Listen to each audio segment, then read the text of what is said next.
Bom, pessoal, vamos lá para a nossa aula. Como eu estava falando, eu estou tendo dificuldade aqui pelo login da faculdade. Infelizmente não consegui. Aliás, eu até consegui entrar, mas eu não conseguia receber vocês. Vocês estavam dizendo que estavam mandando para eu autorizar, porém realmente não estava aparecendo ninguém para mim. Em virtude disso, eu fiz pelo Google Meet do meu login. E como realmente não tem como gravar pelo meu login do Google Meet, vou fazer aqui esse vídeo para vocês a respeito do nosso assunto. Vamos acabar hoje, tá bom? Nosso assunto, obviamente. E qualquer dúvida, perguntem a mim, tá certo? Então vamos embora. Bom, em relação à ficha que vocês vão receber aqui no Zap, tá? Eu peço para que vocês abram a ficha, né? Tem que ter essa ficha aí para poder a gente seguir. Eu vou começar com vocês hoje os recursos, tá? Vou passar 4 recursos que são fundamentais, essenciais, importantíssimos, sendo 2 deles essenciais, inclusive, para a OAB, segunda fase. O primeiro recurso que nós vamos estudar é o recurso em sentido estrito, RESE, é só olhar a ficha. Se vocês perceberem, esse recurso tem a seguinte introdução. O recurso em sentido estrito, ou RESE, para os mais chegados, está previsto no artigo 581 do Código de Processo Penal. Também está previsto no artigo 294, parágrafo único do CTB, que é o Código de Trânsito Brasileiro, mas duvido muito que caia na segunda fase com base neste dispositivo. Se fosse chutar uma peça, o RESE estaria entre as mais prováveis, embora seja fácil de elaborá-lo, como veremos a seguir. O que acontece? Vocês estão vendo aí que eu estou falando de peça, tá? Vocês vão ver prática forense penal, acredito que com o professor Roberto, e vocês vão perceber de que essa peça ela vai ser muito trabalhada durante, né, o percurso aí, o caminhar de vocês aí se preparando para a OAB.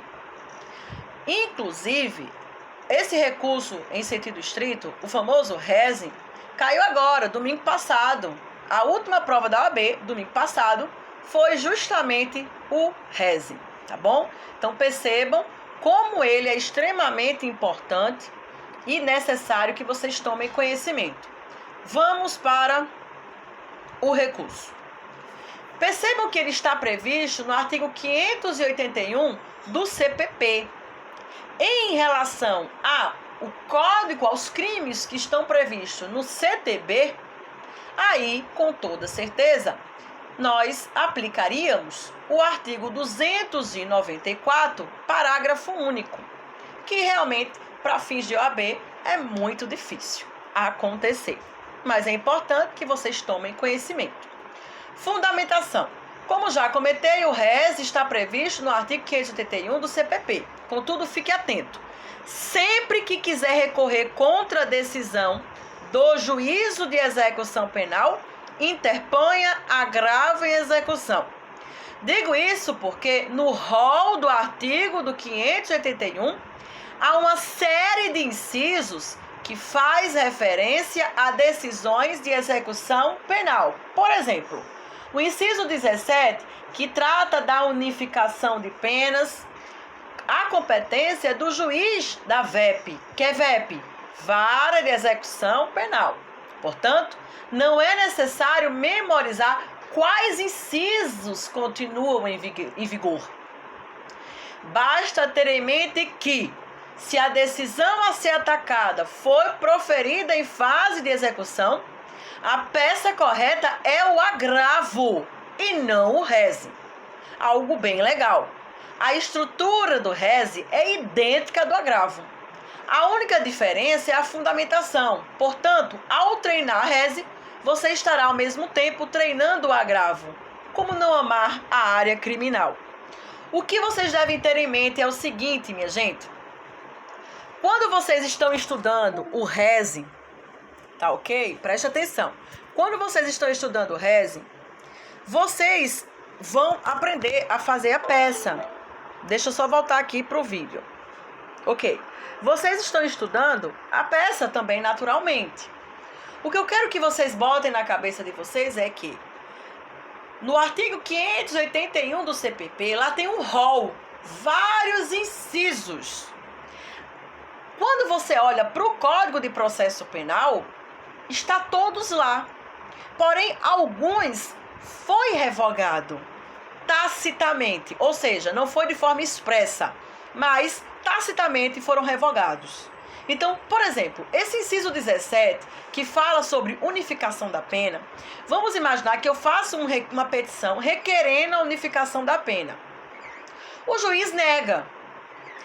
Veja, quem vai negar é o juiz da vara de execução penal. É ele quem julga a questão de unificação de penas. Não é o juiz do conhecimento. A questão da unificação de penas já dá a entender que aquela pessoa foi condenada e já teve, inclusive, uma sentença transitada em julgado. Então, quem vai resolver qualquer problema é o juiz de execução penal. O cara já está em execução de pena. Então, se for o juiz da execução penal que nega, a parte insatisfeita que vai recorrer com qual recurso? O agravo em execução. Ou seja, o inciso 17, por exemplo, que trata da unificação de penas, está dentro do artigo 581, que fala do recurso em sentido estrito. E aí você poderia dizer, professora, o artigo 581, inciso 17, que trata da unificação de penas, cabe o rese, porque está na lei. Eu estou falando a vocês que, apesar de continuar dentro do Código Penal, de processo penal, houve uma revogação tácita. Ou seja, significa dizer isso porque a lei de execução penal trouxe essa inovação e qualquer pedido que for feito perante o juiz de execução penal e que ele negue, a parte insatisfeita entra com agravo em execução e não com rese, ok? Agora, já para vocês saberem de agora, que no próximo período provavelmente vocês vão estar em prática penal. Então, para saber de agora, preste atenção. Significa dizer que, se vocês forem fazer a peça de rese, ela é igual à do agravo em execução. Obviamente que vai modificar o quê? A fundamentação. Como assim, professora? O artigo que você vai utilizar. Se você for falar de rese, você vai aplicar o artigo 581. Se você for falar de agravo em execução, você vai aplicar o artigo 197 da Lei de Execução Penal. Continuando na ficha, no item 3 tem rese e apelação. Veja, na faculdade, um professor me ensinou que o rese seria o agravo do processo civil. E que, com base nesta reflexão, não haveria como confundi-lo com a apelação. Sinceramente, o meu professor viajou na maionese. Para não confundir as peças, basta saber o seguinte: se a decisão a ser atacada não estiver no rol do 581, interpõe a apelação. Simples assim. Ou seja, a apelação é residual. Quando não couber rese, será a peça adequada. Veja o exemplo da chamada sentença de pronúncia. Como há previsão expressa no 581, inciso 4º do CPP, cabe rese. Se não estivesse prevista, seria apelação. Qual é o resumo da ópera? Normalmente as pessoas, quando estão fazendo a prova de OAB segunda fase e ficam em dúvida entre rese e apelação, qual é o bizu? Abre o artigo 581 do CPP, lá tem o rol da rese, do rese. Se não tiver naquele rol, é porque é apelação. Ou seja, se vocês forem no 581, inciso 4º do CPP, lá fala que da decisão de pronunciar cabe rese. Tranquilo. Agora, se a sentença, a decisão for de impronúncia, você vai olhar o 581 todinho e você não vai encontrar. Se não está no rol do 581, é porque cabe a apelação. Ou seja, da decisão de pronunciar cabe reze. Da decisão de impronúncia, cabe apelação. O item 4 fala do juízo de retratação. Em reze, o juiz que proferiu a decisão pode voltar atrás e reformá-la. Veja o artigo 589. Por isso, na peça de interposição, peça expressamente ao juiz que se retrate. Sem dúvida alguma, valerá algum ponto em sua prova. O que significa esse juízo de retratação? Quando a gente estuda sobre recursos, a gente estuda sobre os efeitos que aqueles recursos podem ter. Um primeiro efeito que o reze tem é o efeito de retratação. É o juízo de retratação. Quando você entra com recurso em sentido estrito, o juiz que negou aquele teu pedido, vamos imaginar que o juiz, na verdade não foi nem negou, mas no caso que eu vou trazer aqui, o juiz, ele proferiu uma decisão de pronúncia. Da decisão de pronúncia, cabe reze, tá lá no 581. Dessa decisão, veja, o juiz, ele pronunciou, ele mandou aquele réu para a segunda fase do júri. Lembra que o júri tem duas fases. A primeira é para analisar, quem vai analisar é o próprio juiz. Se ele perceber que há indícios suficientes de autoria e certeza de materialidade, ele manda a pessoa para a segunda fase. A segunda fase é que vai ser julgado pelos jurados, ok? Então, da primeira para a segunda fase, o que é que existe? Essa decisão de pronúncia que manda para a segunda fase. O que é que acontece? O que vocês têm que colocar na mente de vocês? Dessa decisão aqui, nessa situação da decisão de pronúncia, eu, juíza, pronunciei João e aí mandei ele para a segunda fase. O advogado de João vai entrar com reze. Esse reze vai ter que vir primeiro para mim, antes de subir para o tribunal. Então eu, a juíza que pronunciei, posso voltar atrás. Eu posso me retratar. De toda forma, mesmo que eu me retrate, que eu diga, eita, realmente é caso de impronúncia. De toda forma, mesmo que eu dê o meu posicionamento, modificando inclusive, eu vou ter que mandar de todo jeito para a segunda instância, para o tribunal, porque a palavra final vai ser do tribunal, ok? Estamos falando de um recurso. Quem julga ao final é o tribunal. Eu quero que vocês entendam que o reze, ele tem duas petições. O recurso em sentido estrito são duas petições. A primeira é a petição de interposição e a segunda é a petição de razões. A petição de interposição nada mais é do que você avisar o juiz que você está insatisfeito e que vai recorrer dentro do prazo. Depois, é nessa primeira petição que você pede a retratação desse juiz. Então, eu, juíza, recebi o recurso em sentido estrito, recebi o quê? Recebi a petição de interposição. Nada mais é do que o advogado dizendo, excelência, estou inconformado com a sua decisão e vou recorrer. E peço que, caso entenda, retrate-se, reforme essa decisão. Então, esse juízo de retratação, ele ocorre justamente nessa primeira petição. Vamos para a ficha item 5, prazo. Em regra, 5 dias para interposição e 2 dias para as razões. A contagem é feita nos termos do 798. Presta atenção que isso aqui é importante. Veja só. Eu falei que o reze, ele tem duas petições. Petição de razões e petição de interposição e petição de razões. Essa petição de interposição, qual é o teu prazo? 5 dias. Então vamos imaginar que eu, advogada, entrei com a petição de interposição dentro dos 5 dias. O juiz vai receber. Se tiver dentro do prazo, tudo tempestivo, ele vai fazer um juízo de admissibilidade.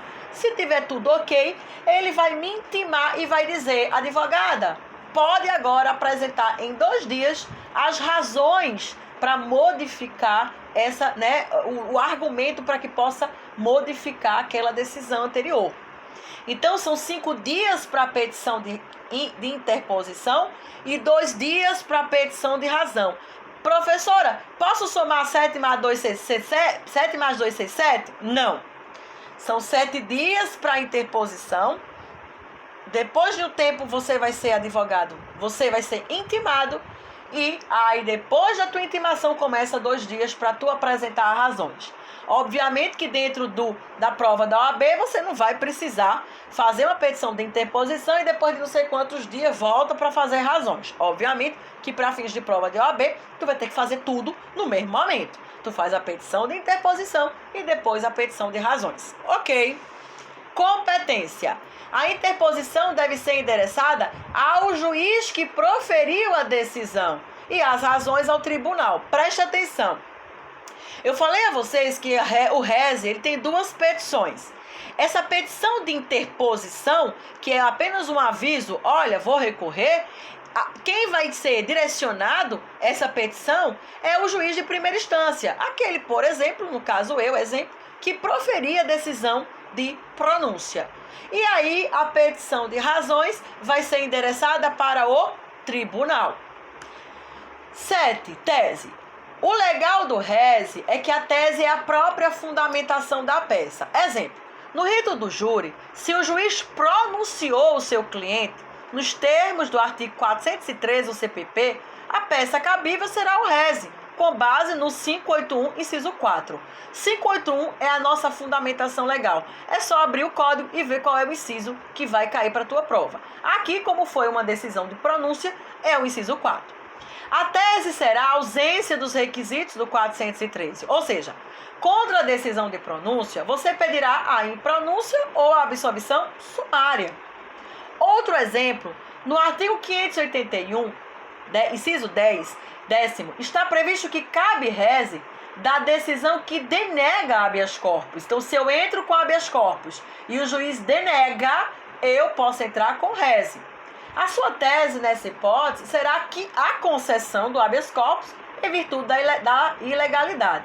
Portanto, o RESE é uma das peças mais fáceis, pois o examinando conhece a tese desde o momento em que identifica a correta fundamentação dentro dos incisos do 581. Veja esse item 7.1.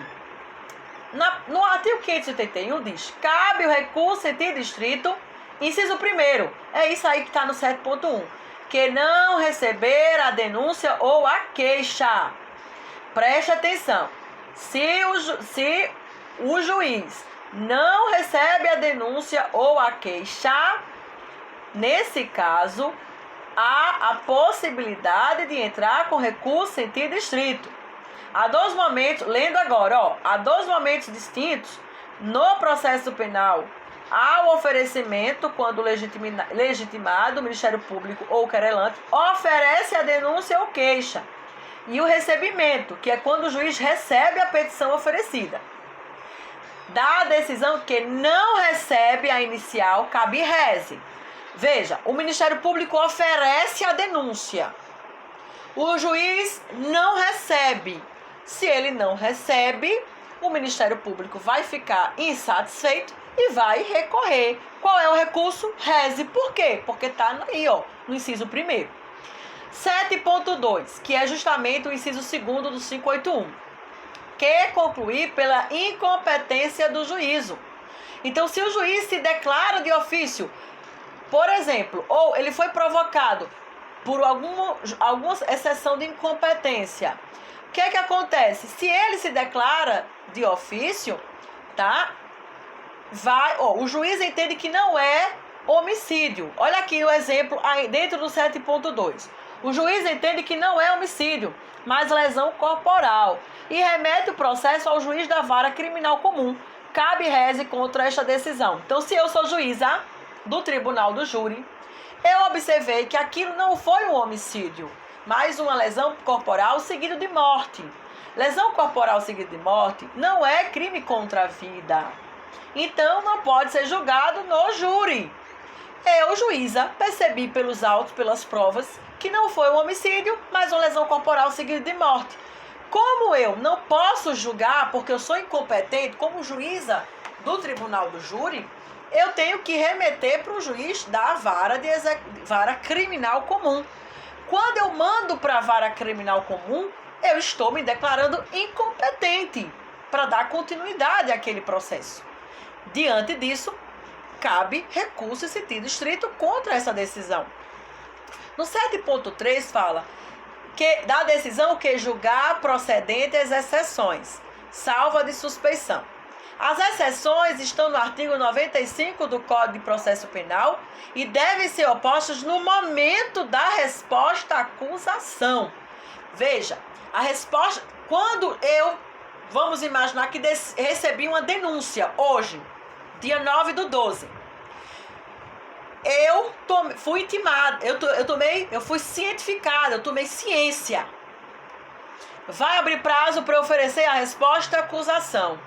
É nesse momento de oferecer resposta à acusação que o advogado deve alegar as exceções. Exemplo, o juiz é suspeito. Exemplo, o juiz é incompetente. É nesse momento da decisão que julga procedente a exceção, cabe reze. Então, se, por exemplo, o juiz julga procedente, eu, advogada, aleguei que o juiz é impedido. O juiz concorda, julga procedente. O Ministério Público, por exemplo, ficou insatisfeito. Por quê? Da decisão que julga procedente a essa exceção, cabe reze, está no inciso 3º. 7.4. Da decisão que pronunciar o réu. Isso aqui a gente já falou. É o que geralmente cai na OAB, é com base nesse inciso. Ok, gente? Então, na segunda fase, é bem normal cair esse inciso. O réu, ele é citado, ele oferece resposta à acusação, depois vai ter aquela audiência, vai ouvir testemunho, ouvir acusado, depois vai ter as alegações finais, que em regra são orais. Caso não seja oral, por algum motivo, vai ser por escrito. E depois dessa alegação por escrito, o juiz ele vai decidir se pronuncia, se impronuncia, se absolve sumariamente ou se desclassifica para outro crime. Da decisão de pronúncia, cabe reze. Ok, pessoal? Da decisão de pronúncia, cabe reze. E se for impronúncia? E se for absolvição sumária? Gente, se for impronúncia e absolvição sumária, cabe apelação. Por quê, professora? Porque não está no rol do 581. Se não está no rol do 581, é apelação. Ok? Desce a ficha. Vamos para o item 7.5. Da decisão que conceder ou negar ordem de habeas corpus. Juiz concedeu habeas corpus, juiz negou a ordem. Quem tiver insatisfeito, entra com recurso em sentido estrito. Depois que vocês terminarem esse item 7.5, o próximo parágrafo, que está em negrito e amarelinho, ele fala, os demais incisos são autoexplicativos, por isso não vejo necessidade de comentá-los. Ainda sobre as teses, é possível alegar nulidades com fundamento no 564 e causas de extinção de punibilidade, o artigo 107 do Código Penal. O que é que acontece? Vocês vão ver no 581 que tem vários incisos outros. O que mais cai em concurso são esses que eu acabei de falar, da OAB, são esses que mais caem. Os outros é só vocês lerem, é autoexplicativo, é tranquilo. O que eu quero que vocês coloquem na cabeça é que alguns daqueles incisos estão já revogados, como eu falei no início da aula. Se for o juiz da execução que decide e a parte satisfeita vai recorrer, então é sempre o agravo em execução, ok? E não o reze. Vamos para o próximo recurso, a famosa apelação. Também é um recurso que tem muita incidência dentro da OAB. Porém, como eu falei, domingo passado foi o recurso em sentido estrito que caiu. Apelação, introdução. Apelação contra a sentença condenatória, no rito comum, é a peça que mais caiu no exame da ordem. A peça não é difícil, mas dependendo do número de teses, pode ser muito trabalhosa. Por isso, antes de elaborá-la, anote em seu rascunho de prova todas as teses identificadas ao fazer a leitura do enunciado. Cuidado com a eventual pluralidade de teses absolutórias, hipótese que você terá que pedir absolvição em mais do inciso do 386, e com excessos na condenação que deverão ser combatidos em sua peça. Então, outra peça que cai muito e cai mais, inclusive, é a apelação. Eu sei que a gente não está aqui na aula de prática penal, mas quando vocês forem para a prática penal, vocês vão lembrar da aula de hoje. E vocês vão ver que como foi importante colocar esses pontos aqui, tá? Afinal, a AB está chegando para todo mundo que está aí fazendo faculdade. Então, o que acontece é que, se tiver várias teses de absolvição, você deve pedir, com base no 386 do CPP.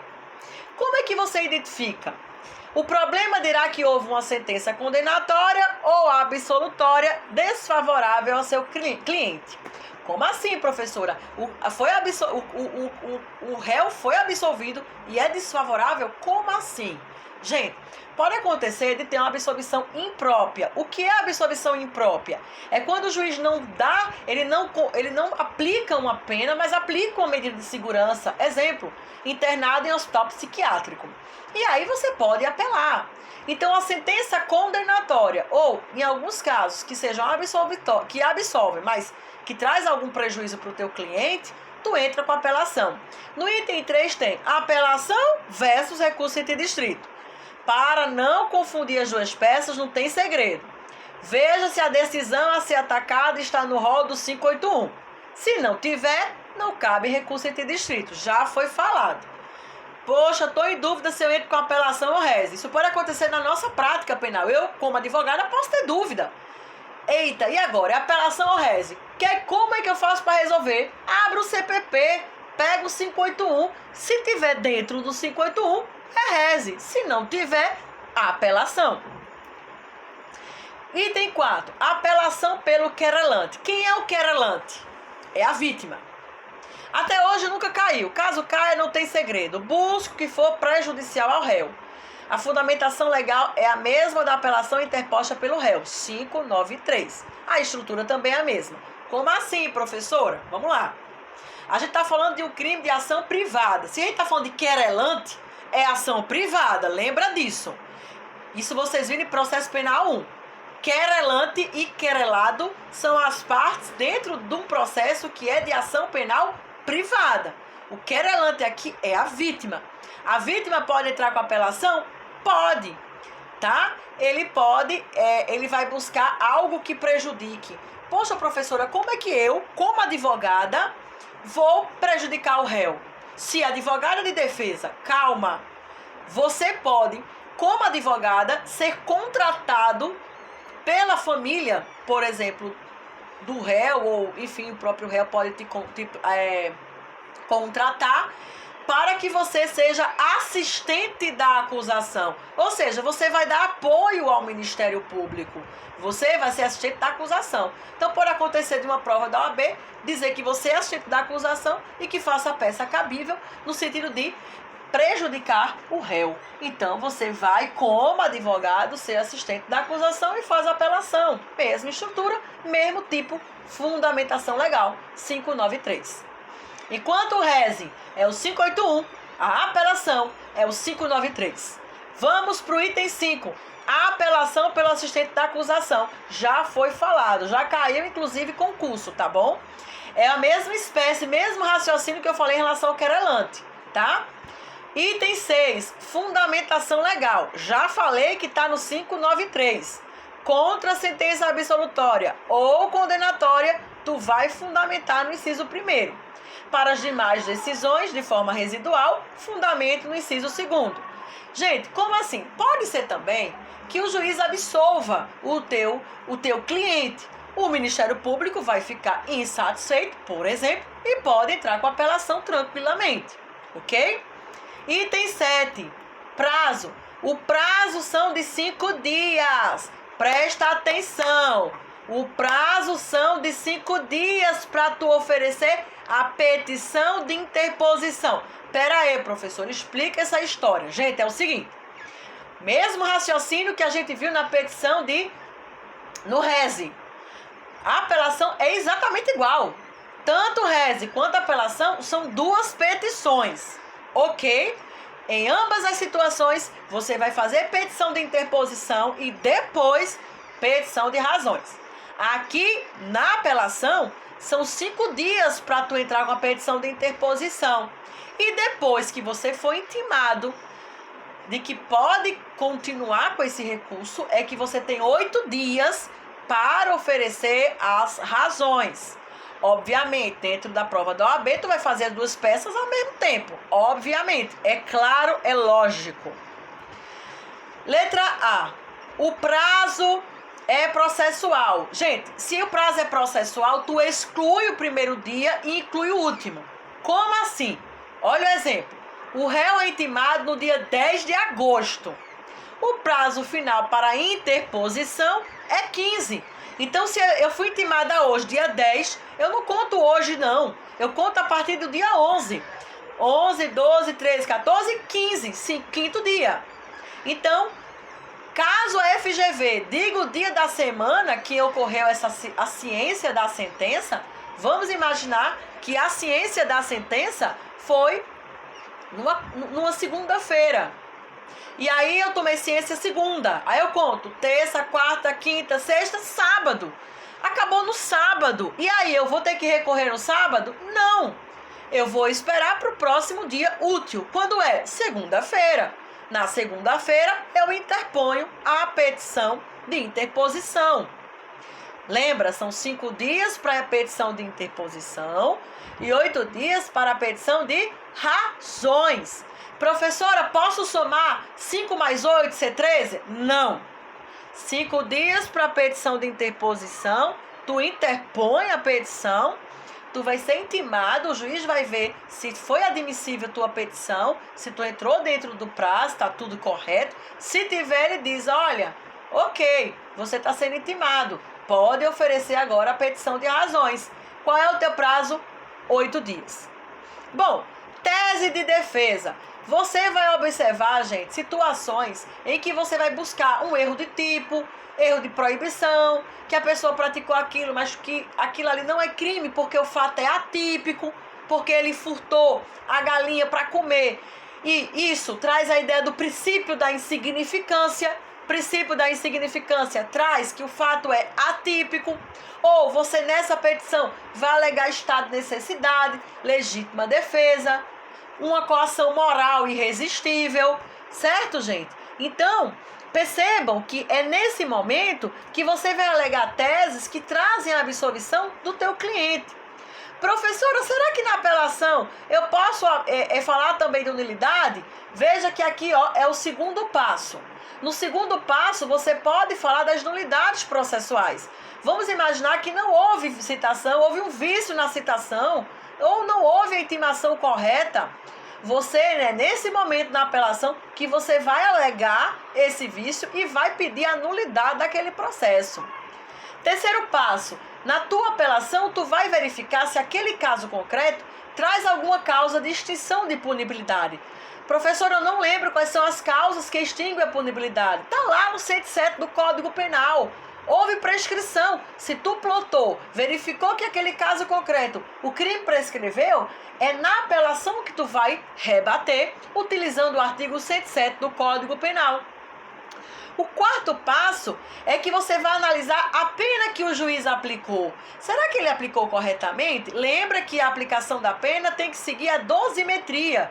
São 3 fases. Se o juiz pular qualquer uma dessas, não perceber uma causa de diminuição de pena, é na apelação que tu vai rebater e dizer, excelência, o senhor não fez de forma correta a dosimetria da pena. Olha, no caso aqui em concreto, há uma situação de causa de diminuição de pena que o senhor não considerou. É nesse momento que tu vai alegar. E o quinto passo é que você vai verificar se há a possibilidade de, se caso você não conseguir a absolvição, você pedir a desclassificação do crime para um crime menos grave. Então você diz, excelência, absolva por isso, isso, isso e isso. Caso Vossa Excelência entenda por não absolver, que haja desclassificação, exemplo, do homicídio para uma lesão corporal seguida de morte. Exemplo, tá? Então você pede a desclassificação. Ok, pessoal, tranquilo, passamos esse ponto. Vamos para a revisão criminal. Terceiro recurso extremamente importante. O fundamento legal está lá no artigo 621 do CPP. Nunca esqueça de indicar o inciso. É só abrir o 621 e se você for fazer uma peça de revisão criminal, tu tem que indicar qual é o inciso específico. Vamos ver agora sobre como identificar a peça. O enunciado dirá que há uma sentença condenatória transitada em julgado irrecorrível e deixará claro que a sentença foi contrária à lei ou às evidências dos autos, a sentença foi baseada em um depoimento, exame ou documento falso, após a sentença surgiram novas provas de inocência do acusado ou circunstâncias que determinem ou autorize a diminuição de pena. Uma dica: se a FGV falar em justificação criminal, é um sinal de que há peça realmente revisão. Então, a FGV fala do termo justificação criminal. Isso já dá um bisuzinho que é uma possível revisão criminal. A revisão criminal está no 621 e tem aqui como fazer, como identificar se a sentença ela foi contrária a uma lei, se ela foi contrária a alguma evidência das próprias provas apresentadas, se aquela condenação foi baseada num depoimento, num exame que foi verificado posteriormente que foi falso. Ou, por exemplo, João foi condenado, porém transitou em julgado, já não cabe mais recurso, porém veio uma nova prova que comprova que não foi ele quem cometeu aquele homicídio.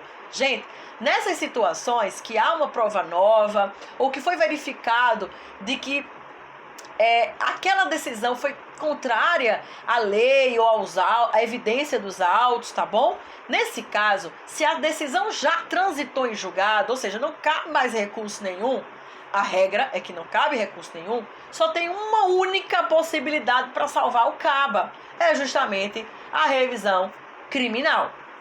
Competência. A competência é do tribunal de onde partiu a sentença condenatória, ainda que não tenha havido recurso. Exemplo: o réu é condenado pelo juiz da primeira vara criminal do Juizeiro do Norte e não apela. Caso venha ajuizar a revisão, ela deverá ser endereçada ao Tribunal de Justiça do Ceará.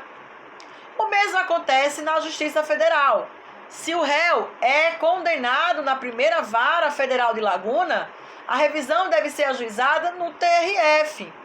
Caso o STF tenha confirmado a sentença em grau de recurso ou tenha feito um julgamento em ação de competência originária, a revisão deve ser a ele endereçada. O mesmo raciocínio vale para o STJ. Ok. Legitimidade. Presta atenção que isso aqui tem bizu forte. Além do próprio réu, a revisão pode ser ajuizada por procurador legalmente habilitado ou, no caso de morte do réu, pelo cônjuge, ascendente, descendente ou irmão. Presta atenção. Como não se admite revisão pro societate, o MP e o querelante não podem ajuizar essa peça. Como é, professora? Gente, a revisão criminal é uma peça que é somente do condenado. Só do condenado. O condenado, ele é quem pode, tá? Recorrer, entrar com a revisão criminal. Não cabe revisão criminal pro societate, em prol da sociedade. Ou seja, o MP ou o querelante, que é a vítima, né? É o autor da ação privada, que é a vítima, não pode ajuizar essa peça. Ok, pessoal? Prazo. Não existe. A partir do trânsito em julgado da sentença condenatória até a eternidade, antes ou após a extinção da pena, mesmo que já morto o condenado. Como é, professora? Exato. O cara já morreu, já foi condenado, já cumpriu pena e morreu. A família verificou uma prova nova que comprova que não foi ele. Se a família quiser entrar com a revisão criminal para limpar a imagem do irmão, pode, do filho do irmão, pode entrar. Tese. Bom, isso aqui é muito simples. A tese é justamente aquela que está dentro do 621. Ok, gente? Então, é muito tranquilo, tá? Então, veio um fato novo Veio uma prova nova. Ótimo, vamos embora entrar com revisão criminal. Ok, pessoal? Bom, pessoal, nossa próxima peça vai ser justamente, e a última peça vai ser o embargos de declaração. Em relação a embargos de declaração, servem para esclarecer obscuridade, ambiguidade, contradição ou omissão. Cuidado, pois há embargos de declaração que podem ser interpostos tanto em primeiro grau de jurisdição quanto de acórdão de segunda instância. E para cada caso, tem um artigo diferente que servirá de fundamento. Embargos de declaração, gente, é quando a decisão, seja de primeira instância, seja de segunda instância, ela é obscura, ela é ambígua, contraditória ou tem alguma omissão. Exemplo, o juiz condenou, mas omitiu um fato relevante que causaria uma redução de pena. Ele não levou em consideração.